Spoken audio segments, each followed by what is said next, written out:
currency atau mata uang. Currency itu berasal dari kata current, yang dalam bahasa Indonesia artinya arus. Dan kita tahu yang namanya arus itu adalah sesuatu yang sifatnya bergerak terus-menerus. Dan kita juga sama-sama tahu, sesuatu yang tidak bergerak itu cenderung tidak sehat dan tidak menyehatkan. Contohnya, angin. Angin kalau nggak ada ventilasi, dia nggak ada sirkulasi.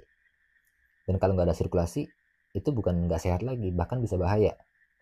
Ya. Contoh lagi, badan kita ini kalau terus-terusan diam, kurang aktivitas, kurang bergerak, kurang olahraga, itu juga cenderung lebih lemah, gampang sakit, mudah sakit. Terus contoh lagi, air misalnya. Air itu bahkan kalau nggak bergerak, dia tidak bisa mensucikan. Dia tidak suci dan tidak mensucikan.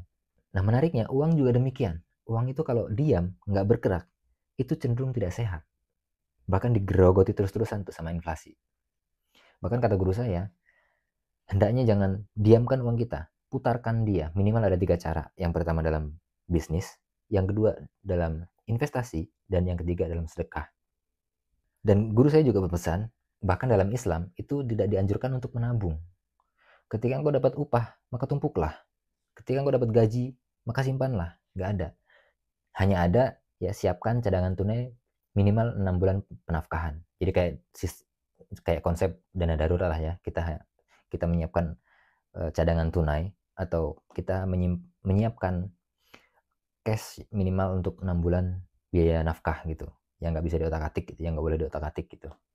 Tapi selebih itu nggak ada anjuran untuk menyimpan atau menumpuk-numpuk uang kita, kecuali untuk digerakkan.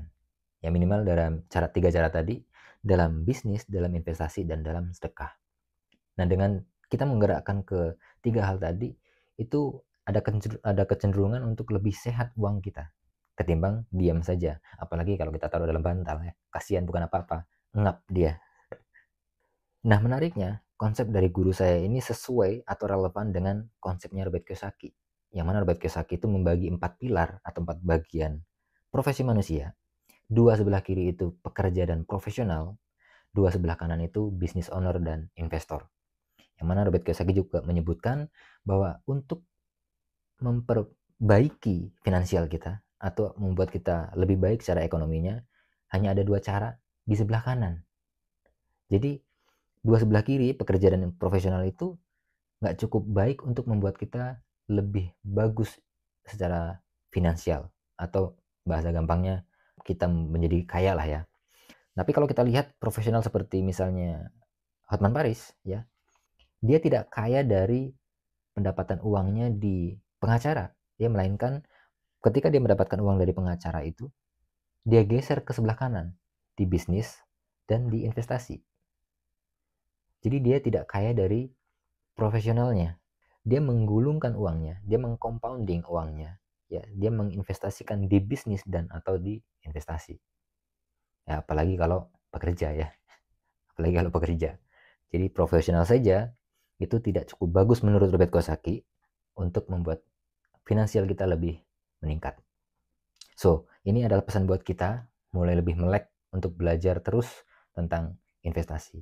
Karena kalau bisnis itu lebih kompleks dan lebih banyak hal yang perlu kita perhatikan. Ada banyak sekali yang perlu kita kontrol, tetapi kalau investasi itu cenderung semuanya bisa belajar. Oke, sekian, terima kasih dan sampai ketemu di video berikutnya.